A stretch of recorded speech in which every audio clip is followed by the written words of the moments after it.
لا حول ولا قوة إلا بالله العلي العظيم. أعوذ بالله من الشيطان اللعين الرجيم. بسم الله الرحمن الرحيم.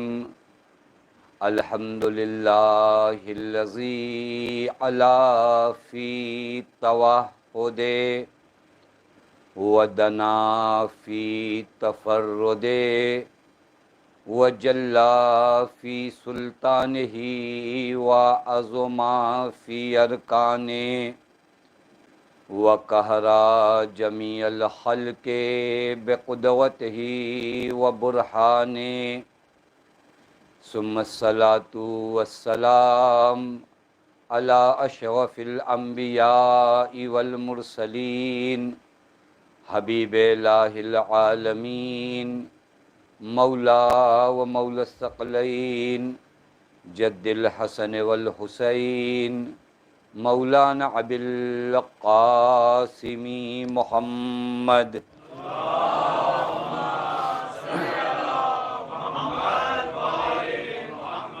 وعلی اہل بیتہ الطیبین الطاہرین المعصومین المظلومین المنتجبین لا سیما بقیت اللہ فی الارضین واللعنۃ الدائمۃ الباقیۃ العاجلہ علی اعدائہم ومنکری فوائلہم وغاصبی حقوقہم ومخربی شریعتہم اجمعین من العانی الی یوم الدین. اما بعد فقد قال اللہ الحکیم فی محکم کتابہ بسم اللہ الرحمن الرحیم وجعلنا منہم ائمۃ یہدون بامرنا لما صبروا وَقَانُوا بِآيَاتِنَا يُوقِنُونَ.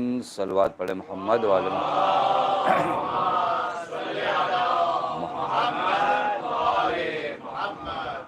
پروردگار عالم کا لاکھ لاکھ شکر ہے کہ اس معبود نے ہمیں اور آپ کو بارگاہ اہل بیت علیہم الصلاۃ والسلام میں حاضر ہونے کی توفیق عنایت فرمائی. میں آپ تمام مومنین و مومنات کی بارگاہ میں ولادت باسعادت امام سید سجاد علیہ الصلاۃ والسلام تبریک اور تہنیت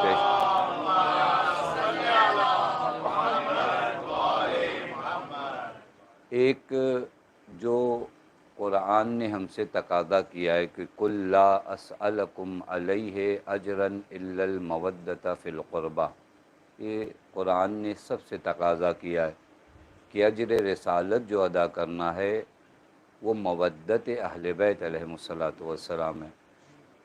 کیا کریں کہ مودت اہل بیت ادا ہو؟ تو اس کا ایک راستہ یہی مجلسیں اور محافل ہیں کہ جب ان کا غم ہو تو اس غم میں شریک ہو، اور جب ان کی خوشی ہو تو اس خوشی میں شریک ہو.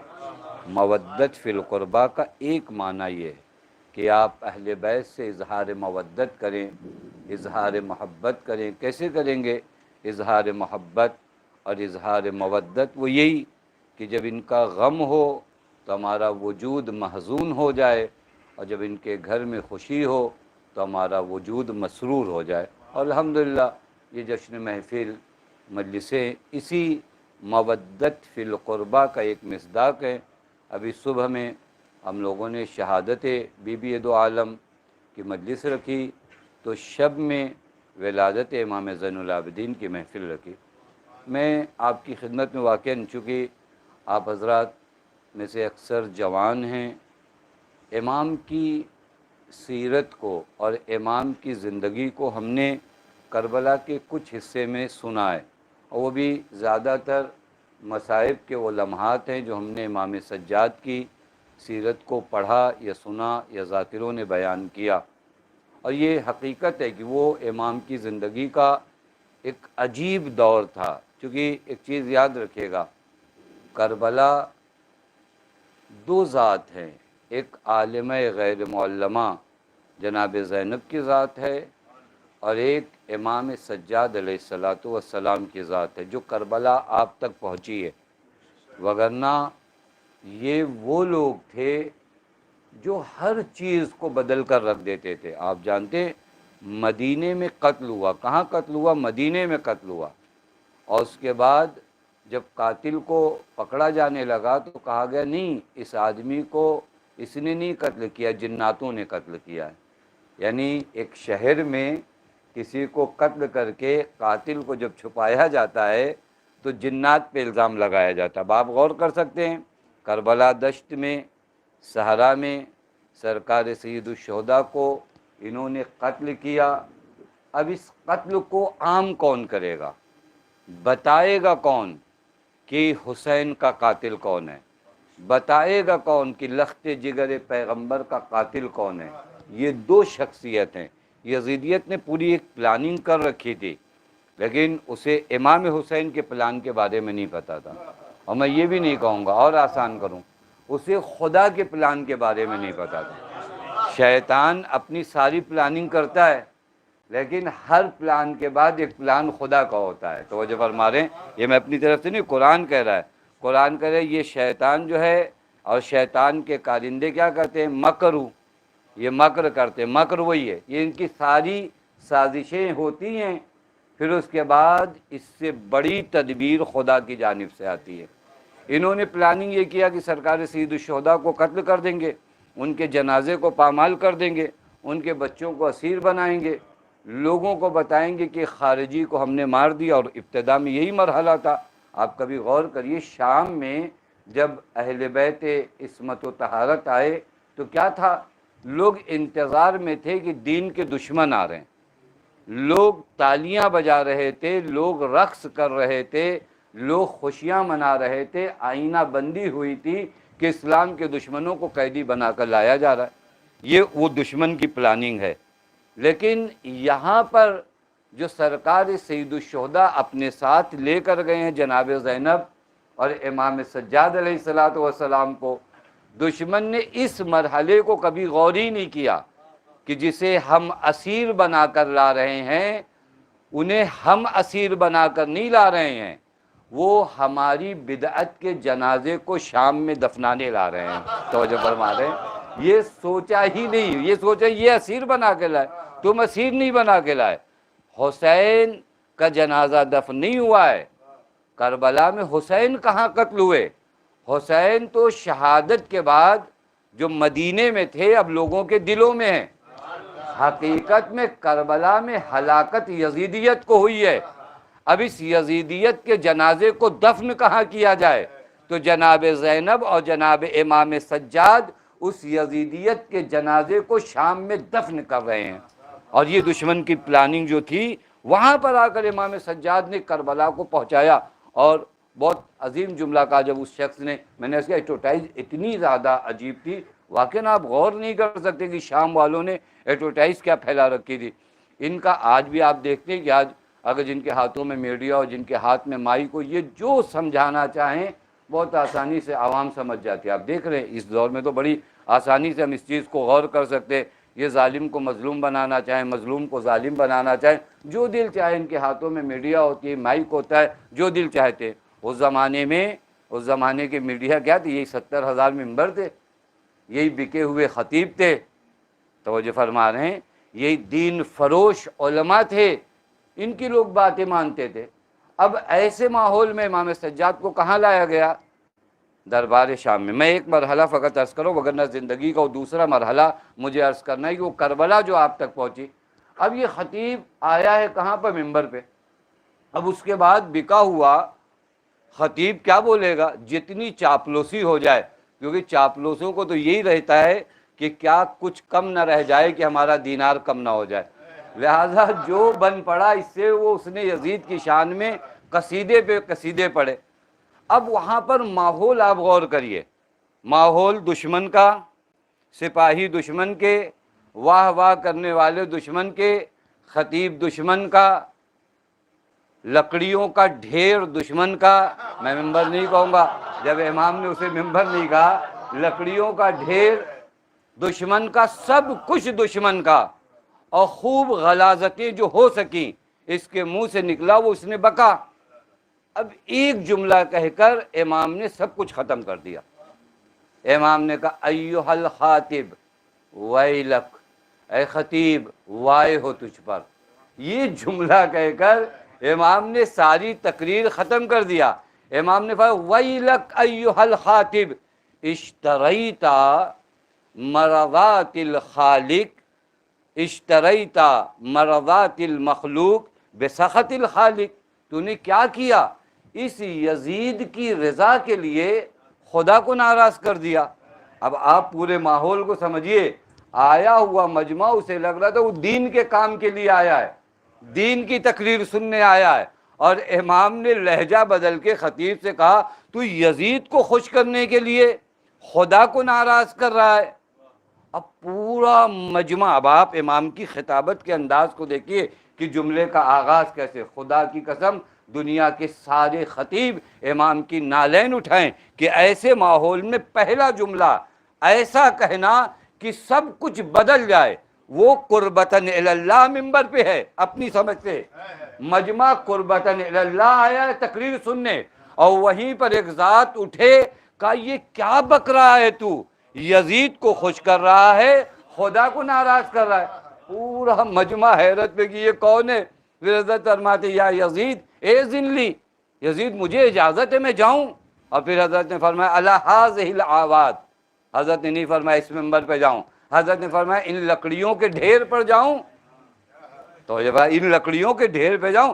مولا شام کا ممبر ہے، بہت اونچا ممبر ہے، بہت ڈیزائن فل ممبر ہے، کم سے کم اس کو ممبر تو کہیے۔ عجبنی حضرت آواز دیں، ممبر شکل ممبر سے نہیں بنتا، ممبر ذکر سے بنتا ہے، اگر ممبر پہ ذکر علی ہو تو ممبر ہے۔ ایک صلوات پڑھے محمد و آل محمد، اللہم لا محمد و آل۔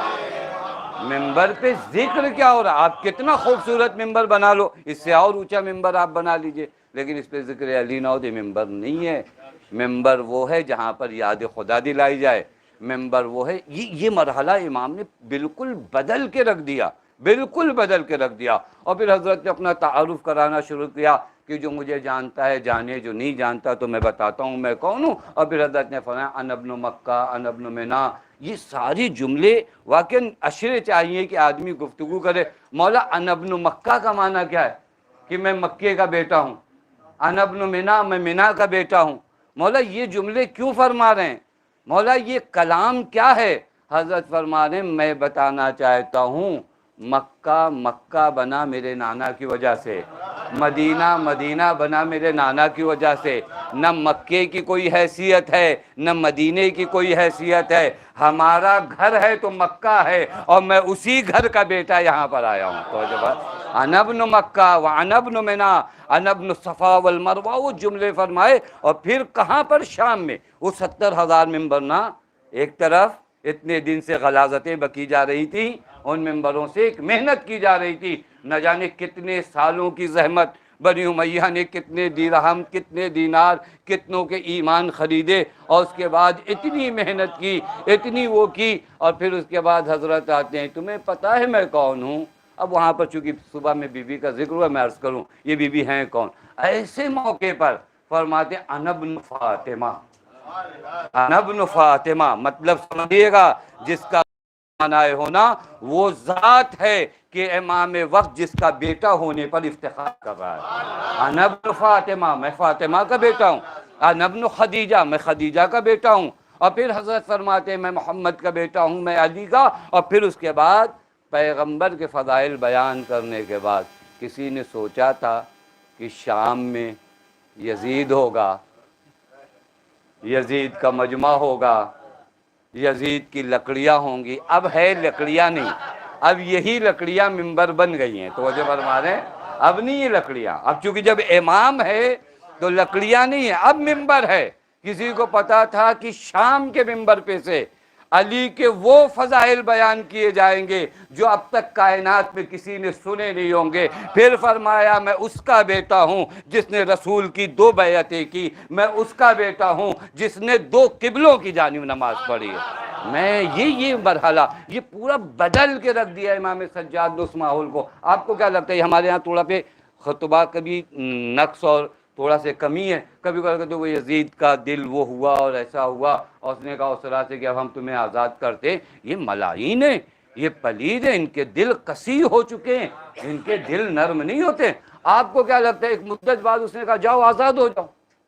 نہیں، یہ خطبہ ہے امام سجاد کا، اس خطبے کا اثر ہے کہ اب بہت دنوں تک اہل حرم کو شام میں روکا نہیں جا سکتا، وگرنہ شام جو اموی تھا اب علوی ہو جائے گا۔ پتہ نہیں بات واضح نہیں بات، شام کو بدل کے رکھ دیا ہے۔ شام اب بہت دنوں تک اموی نہیں رہ جائے گا، اگر کچھ دنوں تک اور رہے گا، چونکہ یہی تو جملے فرمائے نا، ہر محاذ پہ تبلیغ کیا۔ آپ بعضوں کو یہ بھی بات سنتے چلیے، بعض کہتے ہیں امام سجاد، چونکہ ہم نے سیرت امام سجاد کو نہیں بیان کیا، کہتے نہیں امام سجاد نے کربلا کا واقعہ دیکھنے کے بعد محراب عبادت میں مصلی بچھایا اور دعائیں میں، یعنی بعض سنی مفسروں نے اس طرح تفسیر امام سجاد کی زندگی کی کہ اب اس کے بعد امام سجاد جنگ نہیں چاہتے تھے، یعنی گویا ان کی زبان میں امام سجاد میں وہ شجاعت نہیں تھی۔ مجھے انصاف سے بتاؤ، جس کو ڈرنا ہوتا نا وہ شام کے دربار میں ڈرتا، مدینے میں آ کے نہیں ڈرتا۔ پتہ نہیں بات ہے نہیں، وہ شام کے دربار میں امام فرماتے اوتین الستہ وفضلنا بسب، تجھے کیا پتا ہے اللہ نے ہمیں 6 چیزیں عطا کی ہیں، 7 فضیلتیں عطا کی ہیں، اور ان میں سے جو عطا کی ہیں اس کا ایک کا نام شجاعت ہے۔ یعنی ہم ڈر تھوڑی نہیں رہے، ہم خوف تھوڑی نہیں کر رہے۔ اس مقام پر امام نے تبلیغ کیا۔ کیا تبلیغ کیا؟ جب وہ کہا کیونکہ شام میں لوگوں کے سامنے اندھیرا پھیلا تھا، واقعاً شام تھا، توجہ فرمانے، شام تھا، شام میں ہر طرف اندھیرا تھا، کسی کو نہیں پتا تھا کہ فضائل کیا ہے۔ قسم کھا کر لوگوں نے امام سجاد سے کہا مولا آپ کے آنے سے پہلے ہمیں یہ یقین تھا کہ نبی کے سب سے قریبی رشتہ دار یہی بنی امیہ ہے۔ اب آپ سمجھ سکتے ہیں شام کی حالت کیا ہوگی۔ ہمیں یقین تھا، اس نے قسم کھایا کہ مولا آپ کے آنے سے پہلے ہمیں بتایا گیا تھا کہ پیغمبر کے سب سے قریبی رشتہ دار وہ ہیں۔ اسی وجہ سے بعضوں نے تعریف کیا الحمدللہ الذی، ایک بوڑھا شخص امام سجاد سے ملتا اور کہتا الحمدللہ الذی قتلکم، خدا کی تعریف ہے کہ اللہ نے تمہیں قتل کیا، وَرَاحَ مِنْكُمْ، اور لوگوں کو راحت دیا تم سے۔ امام نے فرمایا کس کے بارے میں باتیں کر رہے ہو؟ آپ کے بارے میں باتیں کر رہے ہو۔ امام نے فرمایا قرآن پڑھے ہو تم نے قرآن پڑھا ہے؟ لَا أَسْأَلُكُمْ أَجْرًا إِلَّا الْمَوَدَّةَ فِي الْقُرْبَى، پڑھا ہے؟ کہا ہاں یہ تو میں نے پڑھا ہے۔ حضرت نے فرمایا وہ قربا کون ہے؟ حضرت نے فرمایا وہ قربا کون ہے؟ اس نے کہا کون ہے؟ حضرت نے فرمایا میں ہوں اور ہمارے گھر والے ہیں۔ پھر حضرت نے کہا تم نے قرآن پڑھا ہے، آیت تطہیر پڑھی ہے، وہاں اہل البیت سے مراد کون ہے؟ وہاں اہل البیت سے مراد ہم ہیں۔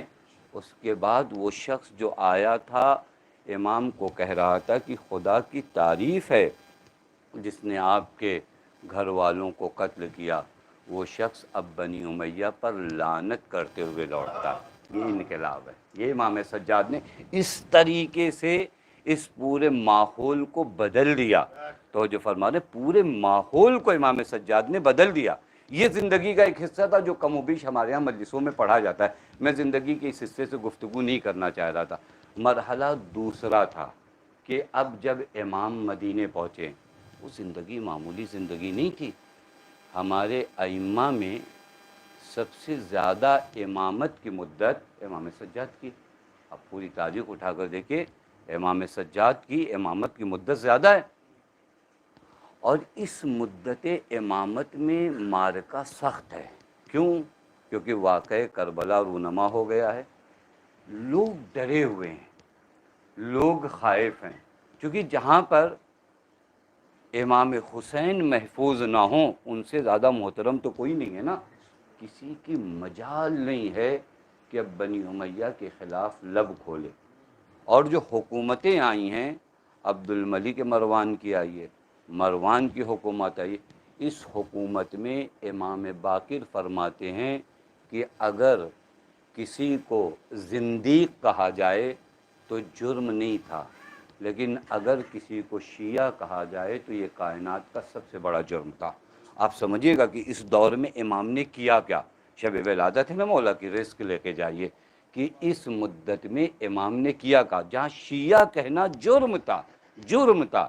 زندیق اگر کسی کو کہے تو کوئی فرق نہیں پڑتا ہے، لیکن اگر پتہ چل جائے کہ یہ شیعہ ہے تو سب سے بڑا کائنات کا جرم تھا۔ ایسے دور میں امام سجاد موجود ہیں، ایسے دور میں امام سجاد کے حالات کیا ہیں اور کس طرح مذہب کو پہنچایا اور کیسے حالات تھے اور کیسی کنڈیشن تھی۔ ایک مرتبہ سمجھیے تو یہ حالات کیسے تھے کہ جہاں پر لب کھولنے کی اجازت نہیں تھی، اور نہ امام کے پاس منبر تھا، نہ اصحاب تھے کہ حضرت درس پڑھاتے، نہ مجلسیں تھی کہ حضرت کربلا کے لیے مجلسیں برگزار کرتے، ساری چیزیں بند تھی، نہ پابندی تھی۔ حتیٰ امام نے ایک مرتبہ ایک کنیز سے شادی کیا تو حاکم کی جانب سے خط آیا کہ سید سجاد، ہم نے سنا ہے تم نے ایک کنیز سے شادی کیا ہے۔ معلوم ہے یعنی اس قدر نظر ہے امام سجاد کے اوپر۔ ایسے دور میں، ایسے ماحول میں امام سجاد نے کیا کیا، حالات کیا ہیں۔ عبد الملک ابن مروان کا دور ہے، ملعون ترین شخص میں سے۔ عبد الملک مروان کے بارے میں بس اتنا جانیے کہ اس کے ایک نمائندوں میں جو نمائندہ تھا وہ حجاج ابن یوسف ثقفی تھا۔ اب آپ اس کی کنڈیشن خود سمجھ سکتے ہیں کہ یہ کیا رہا ہوگا عبد الملک مروان۔ ایسے دور میں امام سجاد کو کیا کرنا ہے۔ حالات بگڑے کتنے ہیں وہ اگر میں بتاؤں آپ کو، حالات اتنے بگڑے ہیں کہ عقیدے کے لحاظ سے لوگ ایک دم پست ہیں۔ حتیٰ زہری جیسا شخص کہتا ہے کہ یا رسول اللہ، اگر آج آپ قبر سے نکل کر آ جائیں تو آپ کو اسلام میں قبلے کے علاوہ کچھ اور نہیں ملے گا۔ یعنی پوری طریقے سے یہ معاشرہ بدل چکا ہے، اخلاق کے لحاظ سے معاشرہ اتنا گرا ہے، اتنا گرا ہے۔ میں تاریخ پڑھ رہا تھا کہ مدینے میں رقص ہوتا تھا، باقاعدہ رقاصہ بلائی جاتی تھی، اور اگر رقاصہ جاتی تھی تو سینکڑوں لوگ اس کو ودا کرنے جاتے تھے۔ یہ حالات کہاں کے تھے؟ مدینے کے، جہاں پر قرآن کا نزول ہوا تھا، جہاں پر قرآن کی آیات کی تلاوتیں ہوتی تھی۔ آج اس مدینے کی حالات یہ، غربت کے لحاظ سے اگر گفتگو کیا جائے تو واقعاً سخت حالات تھے، جہاں فاقوں کی نوبت تھی پورے مدینے والوں کی۔ چونکہ واقعہ حرہ بھی امام کے زمانے میں وہ نا، واقعہ حرہ میں کیا ہوا تھا؟ واقعہ حرہ میں مدینہ 3 دنوں تک کے لیے یزید کی فوج کے لیے مباح کر دیا گیا تھا۔ اور یہ واقعہ حرہ بھی کیوں ہوا تھا آپ سب جانتے ہیں۔ عبداللہ حنظلہ غسیل الملائکہ کے بیٹے جب شام گئے ہیں یزید کا پتہ لگانے کہ آدمی کیسا ہے، اور جب انہوں نے دیکھا کہ یہ شراب پیتا ہے، یہ کرتا ہے، تو جب یہ مدینے میں آئے اور رپورٹ دیا انہوں نے مدینے والوں کو، تو انہوں نے کہا کہ میں شام میں جتنے دن تھا خدا سے بس یہ دعا کرتا تھا کہ پتھر نہ نازل ہو جائے میرے اوپر۔ یعنی ایسے حالات دیکھ کر عبداللہ حنظلہ غسیل الملائکہ ہے، تو پورے مدینے نے کیا کیا؟ ایک انقلاب برپا کیا، اور ایک انقلاب بڑا سخت انقلاب ہوا، یہاں تک کہ بنی امیہ کے افراد کو مار مار کے مدینے سے بھگایا جانے لگا۔ 1000 سے زیادہ بنی امیہ کو مدینے سے نکالا گیا اس دور میں۔ اس وقت ایک لشکر بھیجا گیا مدینے سے جنگ کرنے کے لیے، اور اس لشکر نے آ کر مدینے پر ایسا سخت حملہ کیا جس کو ہم کہتے ہیں واقعہ حرہ، کیونکہ انہوں نے جہاں پر اپنی فوجی چھاؤنی لگائی تھی وہ جگہ کا نام حرہ تھا، اس وجہ سے اس واقعے کو واقعہ حرہ کہتے ہیں۔ اس واقعہ حرہ کے اندر 3 دنوں تک مسلمانوں کی عورتیں یزید کے لشکر کے لیے مباح تھیں۔ آپ اندازہ لگا سکتے ہیں کیوں نہیں دین کو آپ بیان کرتے؟ پھر آپ کہتے ہو کہ آپ یزید پہ لعنت نہ کرو، آپ یزید کو برا بھلا نہ کہو۔ مدینۃ النبی، جہاں کی خاک انسان اپنی پیشانی پہ لگاتا ہے، وہ مدینے میں روایت ہے کہ گھوڑوں کے ٹاپیں خون میں ڈوبی ہوئی تھی، اس قدر خون بہے تھے۔ ماں کے آغوش سے چھین کر بچے کو تہتیک کیا گیا تھا۔ یہ پورے مدینے کی وہ ہسٹری ہے۔ میں نوجوان بچوں سے عرض کروں، ایک مرتبہ واقعہ حرہ کو جا کر پڑھیے۔ اب اس واقعہ حرہ کے بعد کیا ہوا؟ مرد بچے نہیں ہیں۔ اب یہ سارے گھر جو عورتوں کے ہمراہ ہیں، ان گھروں کی کفالت کون کرے گا؟ آپ امام سجاد کے کردار کو دیکھیں۔ مردوں کو مار دیا گیا ہے، پورا مدینہ برباد کر دیا گیا ہے، ایسے وقت میں امام سجاد نے مدینے کو سنبھالا ہے، مدینے کے فقیروں کو کھانا کھلایا ہے۔ اب جا کر تاریخ اٹھا کر دیکھیے کہ امام سجاد نے اس دور میں کیا کیا ہے۔ امام سجاد، چونکہ امام باقر جب حضرت کو غسل دے رہے تھے نا، تو بعضوں نے کہا مولا یہ جو نشان ہے آپ کے بابا کے کاندھوں پر، یہ انہی ظلم و ستم کے نشان؟ حضرت نے فرمایا نہیں، وہ نشان اپنی جگہ، یہ میرے بابا کے کاندھوں پہ نشان ان بوریوں کے ہے جو رات کی تاریکی میں میرے بابا غربا میں مال تقسیم کرنے لے جائے گا۔ یہ دور تھا۔ اس دور میں امام سجاد نے کیا کیا؟ ایک تو اقتصادی یعنی اکانومی پرابلم جو تھا اس وقت مدینے کا، لوگ بھوکے تھے، بھوک مری تھی مدینے میں، اس بھوک کو لوگوں کی امام نے لوگوں کو بھوکا نہیں رہنے دیا۔ پھر امام نے اخلاقی طور سے، چونکہ گر چکا تھا نا، پست ہو گیا تھا، اس معاشرے میں کوئی حیثیت باقی نہیں تھی، ویلوز کو نابود کر دیا گیا تھا۔ اب امام نے دعاؤں کے ذریعے، چونکہ ممبر نہیں ہے، ایسا نہیں کہ مسجد میں امام درس دیں گے اور مجمع آئے گا اور مجلس اقبال ہوگا، نہیں، امام پر پابندیاں لگی ہیں۔ اس دور میں امام سجاد نے دعا کو اسلحہ بنایا۔ دعا امام کی مجبوری کا نام نہیں ہے، دعا امام سجاد کے اسلحے کا نام ہے۔ پتہ نہیں بات واضح نہیں؟ یہ جو ذہن میں نا کہ اب امام کرتے ہی کیا، بیٹھ کر دعا پڑھ رہے، نہیں، ان دعاؤں کے ذریعے امام ایک انقلاب لانا چاہ رہے ہیں۔ کیوں انقلاب لانا چاہ رہے ہیں؟ چونکہ دعاؤں کے ذریعے تعلیم دی جائے۔ اور ایک کام کیا امام نے، معلوم ہے کیا کیا؟ امام نے غلاموں کو خریدنا شروع کیا، کنیزوں کو۔ اسی وجہ سے اگر آپ تاریخ میں پڑھیں گے امام سجاد کے غلام بہت زیادہ ہیں، کنیزیں بہت زیادہ۔ یہ کیوں خریدتے تھے؟ اس لیے کہ ان کے گھر میں کام کریں۔ یہ تو وہ گھرانہ ہے جہاں فضہ جیسی ایک کنیز بھی ہو تو گھر کا کام بٹا رہتا تھا۔ یہاں کسی کو بلایا نہیں جاتا ہے کام کرانے، توجہ فرما رہے ہیں، یہاں فضہ کو لایا گیا تھا فضہ بنانے، توجہ فرما رہے ہیں، نہیں، فضہ سے کام نہیں لینا تھا۔ یہ عجب جگہ کے لوگ ہیں، یہاں فضہ کو لائے تھے فضہ بنانے۔ اور اسی لیے ابتدائی دنوں میں بات آ گئی تو اس کو جناب فضہ جب شروعات میں آئی مولا کے گھر تو دیکھا کہ یہ چٹائی پرانی اور وہ جو ہوتے شروعاتی سامان بھی نہیں ہے۔ جناب فضہ نے ایک دن مولا کائنات سے کہا مولا میں علم کیمیا جانتی ہوں۔ اب جناب فضہ ابھی حضرت علی کی معرفت نہیں رکھتی۔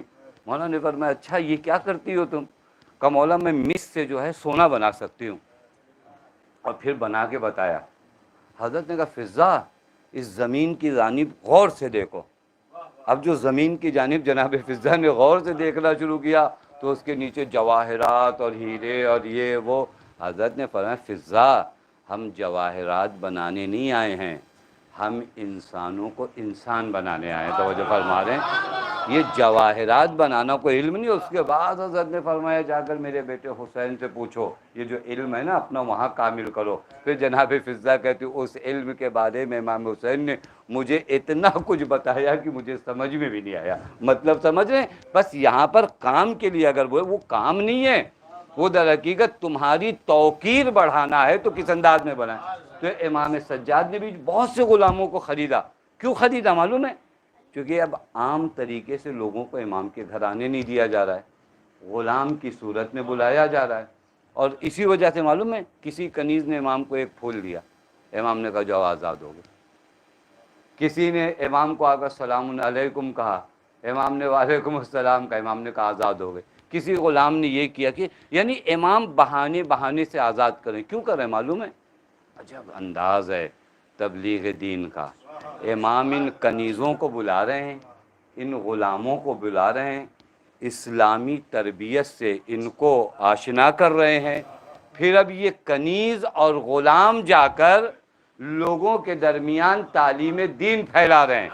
تب جا کر امام باقر کے زمانے میں مجمع ہزاروں میں بدلا ہے۔ توجہ فرمائیں، یہ پلاننگ کے تحت ہم کو یہ لگتا ہے کہ یوں ہی ہو گیا۔ آپ سنتے ہیں نا امام باقر اور امام صادق کے زمانے میں 4000 کا مجمع تھا اور مفتی بیٹھے تھے، اور وہ قال الباقر وہ قال الصادق کہاں سے آئے؟ کربلا کے بعد تو سب دور ہو گئے تھے۔ یہ وہی امام سجاد کی حکمت عملی تھی، یہ غلام نہیں بنائے تھے، یہ امام نے اپنے گھر بلا کر ان کو اولیاء خدا بنایا تھا۔ آپ پوری تاریخ اٹھا کر دیکھیں، وہ واقعہ تو آپ کے ذہن میں نا کہ جب پورے مدینے میں قحط پڑا اور اس کے بعد سب دعائیں کر رہے تھے، پھر اسی اسنا میں دیکھا گیا کہ غلام آیا، اس نے جو ہے اپنا مصلی بچھایا، اور مصلی بچھانے کے بعد خدا کی بارگاہ میں کیا دعا کیا، اور مصلی لپیٹ کر گیا اور بارش ہونے لگی۔ راوی کہتا ہے میں نے دیکھا کہ یہ غلام سارا مدینہ دعا کر رہا ہے اور کسی کے کہنے سے بارش نہیں ہو رہی، یہ غلام کون سی دعا کر کے چلا گیا؟ کہ میں پیچھے پیچھے گیا تو میں نے دیکھا وہ امام سجاد کے گھر بھی جا رہا ہے۔ کہ میں گھر پہنچا، میں نے امام سے کہا مولا آپ کے گھر ایک غلام ہے، جو غلام نہیں ولی خدا ہے۔ میں کہہ رہا تھا نا کہ یہاں غلام کو غلام بنانے کے لیے نہیں بلایا جاتا، وہ راوی کہتا ہے وہ ولی خدا۔ امام نے کہا کیا کر دیا اس نے؟ کہا مولا پورا مدینہ دعا کر رہا تھا، بارش نہیں ہوئی، آپ کے گھر کا ایک غلام آیا، اس نے مصلی بچھا کے خدا سے کیا دعا کی کہ بارش ہو گئی۔ حضرت نے کہا اس غلام کو بلاؤ۔ وہ غلام بلایا گیا، وہ غلام بھی عجب مرحلے کا تھا۔ وہ غلام آتا ہے، غلام سے یہ کہتا ہے میں نے تمہیں دیکھا تم کیا کر رہے تھے، میں تمہیں خرید رہا ہوں۔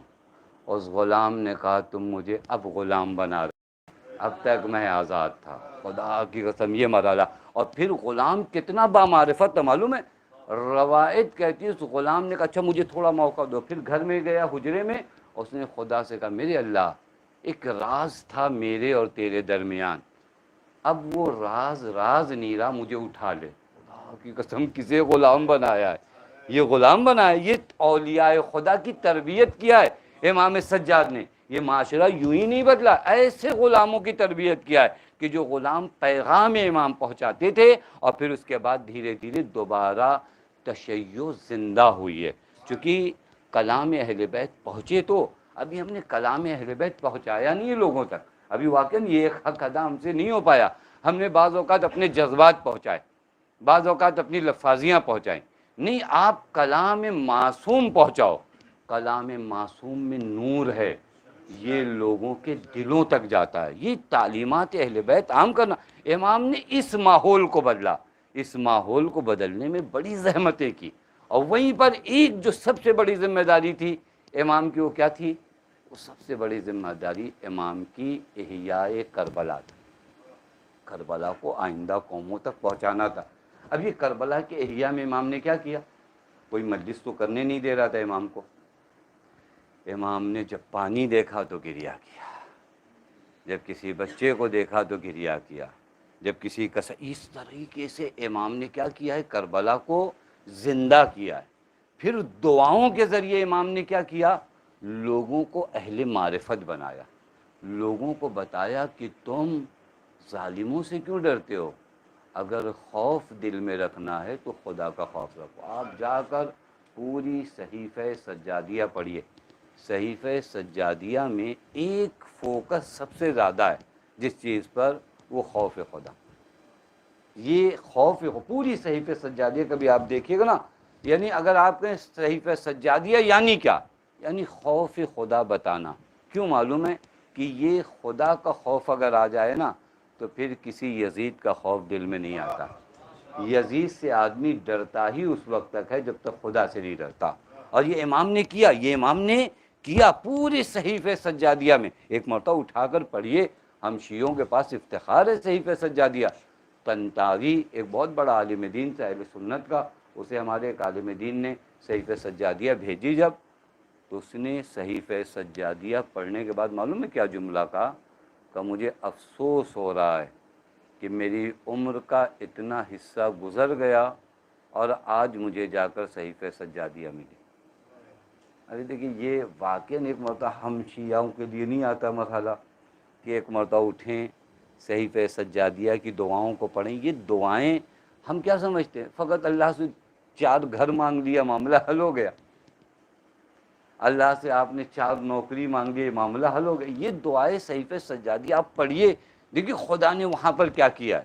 اور امام سجاد کس جانب. میں انشاءاللہ یہ روز ولادت، شب ولادت مولا کا دعا کا ایک حصہ آپ کو بتاتا ہوں.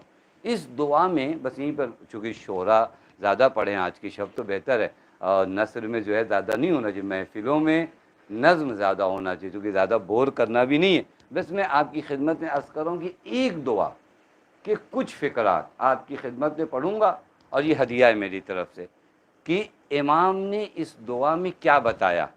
امام نے تقریباً 10-11 چیزیں بتائی ہیں، تفصیل آپ خود سوچئے گا. امام نے ایک بہترین دن کیسے گزرے. میرا دن صبح ہو شام تک ایک بہترین دن کسے کہا جائے.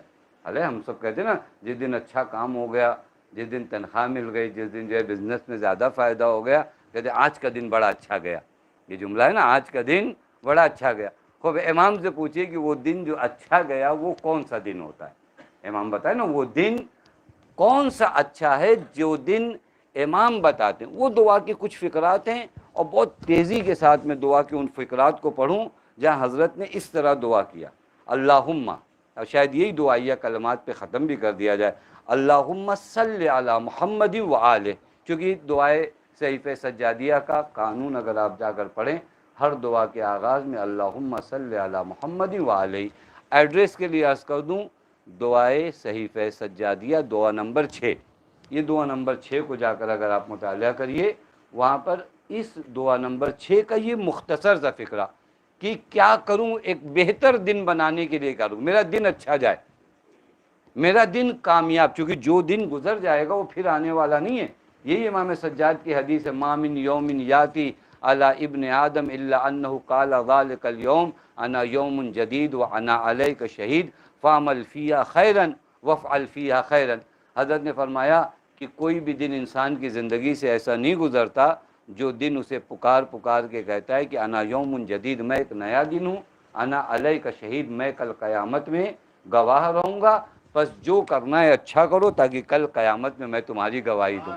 اب یہ 10-11 چیزیں ہیں جو ایک اچھے دن کی نشانیاں ہیں.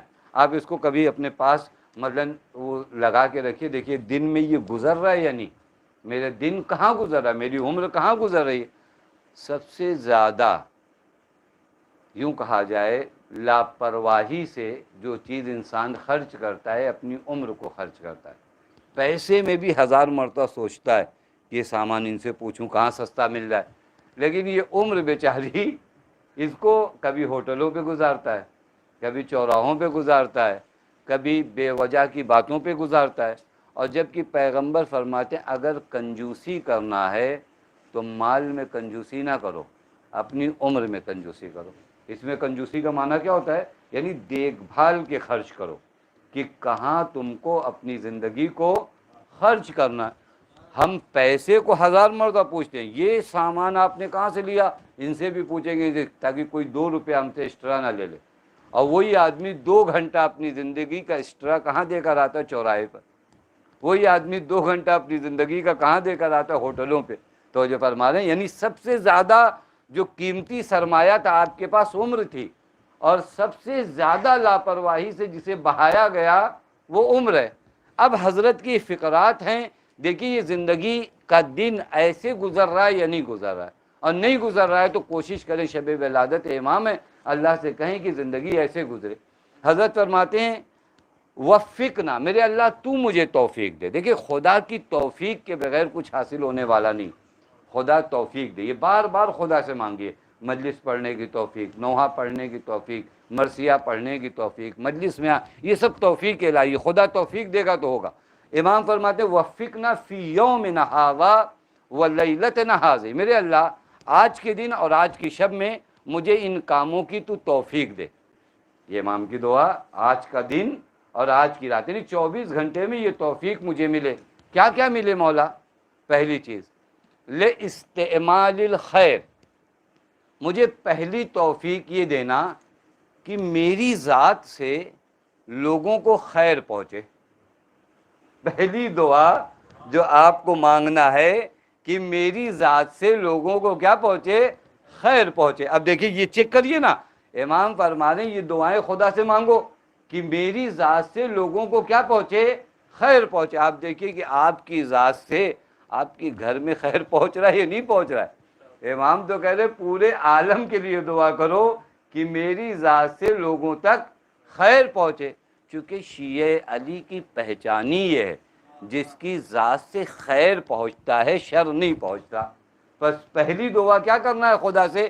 میری ذات سے خیر پہنچے، میری ذات سے کسی کو نقصان نہ ہو، میری ذات سے کسی کو تکلیف نہ ہو۔ یہ دعا کریے آپ روزانہ کہ میرا دن ایسا گزرے وفقنا لاستعمال الخیر، میری ذات سے لوگ، اب آپ چیک کریے کہ ہماری ذات سے خیر نہیں پہنچ رہے تو کوشش کریں کہ لوگوں تک خیر پہنچائیں۔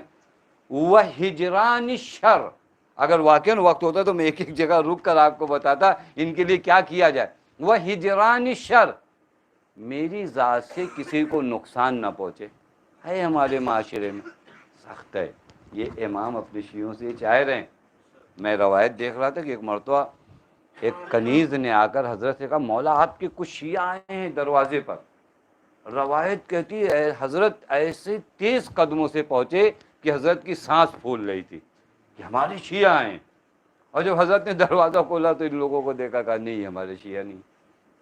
انہوں نے مولا ہم آپ کے شیعہ ہیں، کہا نہیں تمہارے چہروں کے نشان پہ پتہ چل رہا ہے تم ہمارے شیعہ نہیں ہو۔ توجہ فرما، اشتیاق ہے حضرت کو ملاقات کرنے کا اپنے شیعوں کا، لیکن کون شیعہ؟ لاستعمال الخیر، جن کی ذات سے لوگوں کو خیر پہنچے، وہ ہجران الشر، جن کی ذات سے لوگوں کو نقصان نہ پہنچے۔ چیک کریں ہم اپنی زندگی میں کہ دن بھر میرے وجود سے کتنا خیر پہنچتا ہے اور کتنا نقصان پہنچتا ہے۔ میں دیکھوں نا، میں چھوٹی چھوٹی چیزوں کو اپنی جگہ پر چیک کروں، میرے وجود سے کتنا لوگوں کو تکلیف ہوتی ہے یا میرے وجود سے کتنا لوگوں کو آرام ہے۔ یہ زندگی ہے۔ پھر اس کے بعد خدا سے کیا مانگیے؟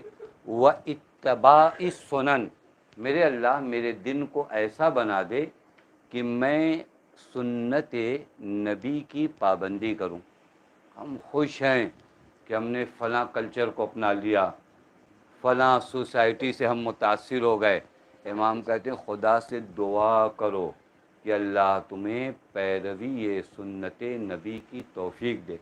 سنت نبی ہمارے گھروں میں ہے یا نہیں ہے؟ شب ولادت ہے، چیک کریے۔ وہ اتباع سنن، مجھے سنتوں کی پیروی کی توفیق دے۔ ہمارے کھانا کھانے کے انداز میں بھی اتباع سنن ہے یا نہیں ہے؟ میرے پانی پینے کے انداز میں بھی اتباع سنن ہے یا نہیں ہے؟ میرے لباس پہننے کے انداز میں بھی اتباع سنن ہے یا نہیں ہے؟ میں کس نبی کا ماننے والا ہوں اگر نبی کی سنتیں میرے گھر میں زندہ نہیں ہیں؟ نہیں امام حسین نے شکوہ کیا تھا الا وان السنۃ قد امیتت وان البدعۃ قد احیت، مدینے والو تم کیوں خاموش ہو؟ سنتوں کو پامال کیا جا رہا ہے، بدعتوں کو زندہ کیا جا رہا ہے۔ بس مولا کہنے دعا کرو۔ پھر حضرت فرماتے مجانبت البدع، میرے اللہ مجھے توفیق دے کہ میں سنتوں کی پیروی کروں اور بدعتوں کو نہ پھیلاؤں، بدعتوں کو نہ پھیلاؤں۔ آپ یاد رکھتے ہیں اگر آپ نے معاشرے میں ایک نیک کام رائج کر دیا نا تو جب تک یہ کام ہے تب تک آپ کو ثواب ملے گا، لیکن اگر آپ نے معاشرے میں ایک بدعت ڈالی نا تو جب تک یہ بدعت ہے تب تک آپ کو عذاب ملے گا۔ آپ کہاں پر ہو؟ تو یہ فرمانا ہے میں ایک سنت حسنہ کو وجود میں لاتا ہوں یا ایک بدعت کو؟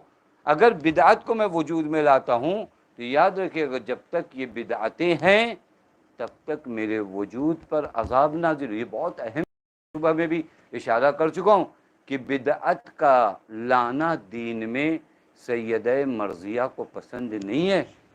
ہم لوگ اپنی طرف سے دین بنانے کی کوشش نہ کریں ذرہ برابر۔ یہ وہ جگہ نہیں ہے جہاں میری اور آپ کی کوئی اوقات ہے، یہ جگہ اہل بیت علیہم الصلاۃ والسلام کی۔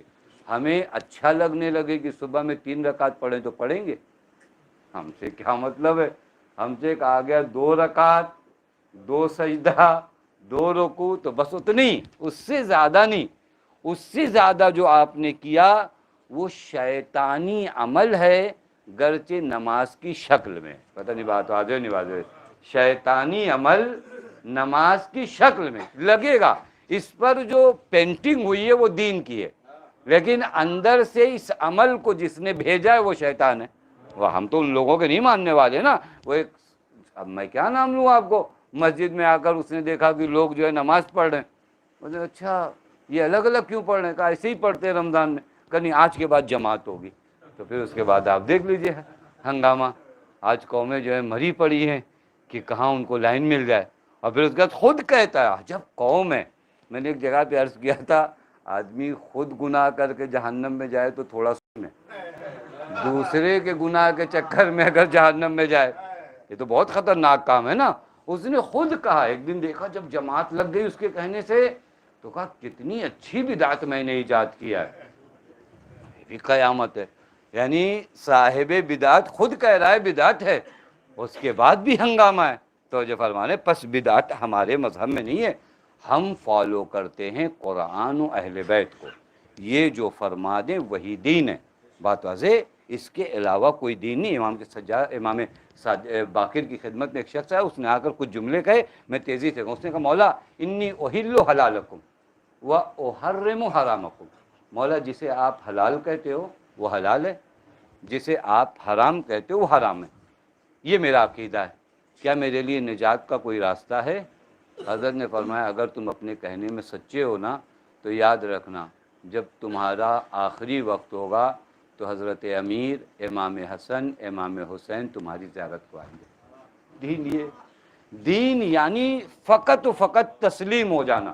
مجھے نہیں سمجھ میں آتا روزہ صبح کی نماز سے لے کر مغرب تک کیوں ہے, خمس میں ایسا کیوں ہے, فلاں میں ایسا کیوں ہے.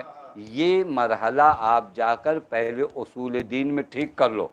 اصول دین میں جب مان چکے کہ یہ امام ہیں, خدا کی جانب سے آئے ہیں اور یہ معصوم ہیں, خطا نہیں ہوتی, تو اب آسان کروں آپ کو, فروع دین میں اعتراض کرنے والے پہلے اپنے اصول دین کو ٹھیک کر لیں.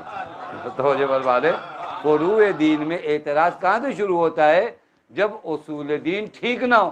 تو پھر یہ اللہ نے یہ کیوں رکھ دیا اور ایسا کیوں رکھ دیا؟ تو اپنی توحید صحیح کرو, اپنی نبوت صحیح کرو, اپنی امامت کے عقیدے کو صحیح کرو. پس حضرت مجانبۃ البدع, مجھے بدعتوں سے محفوظ رکھنا. یہ دعا کریے کہیں ایسا نہ ہو جائے کہ ہمارے ہاتھ سے ایک بدعت دنیا میں وجود میں آ جائے اور پھر اس کے بعد ہم چلے جائیں قبر میں, یہاں خوب لوگ جھوم جھوم کے اس بدعت کو کر رہے ہوں, وہاں قبر میں ہم کو کوڑے پڑ رہے ہوں. والامر بالمعروف, اب مجھے توفیق دے کہ میں لوگوں کو کیا کروں؟ امر بالمعروف کروں. والنہی عن المنکر, میرے اللہ مجھے توفیق دے کہ میں لوگوں کو برائی. یہ دعا کریں, یہ دعائیں ہم نے کبھی مانگی خدا سے؟ ہمارے پاس ہمیشہ جو ہے کچھ نہ کچھ کم پڑا رہتا ہے, وہ مانگنا چاہیے. لیکن یہ دعائیں کبھی ہم نے خدا سے مانگی کہ میرے اللہ مجھے توفیق دے کہ میں لوگوں کو نیکی کی جانب بلاؤں, مجھے توفیق دے کہ میں لوگوں کو برائیوں سے روکوں. پھر حضرت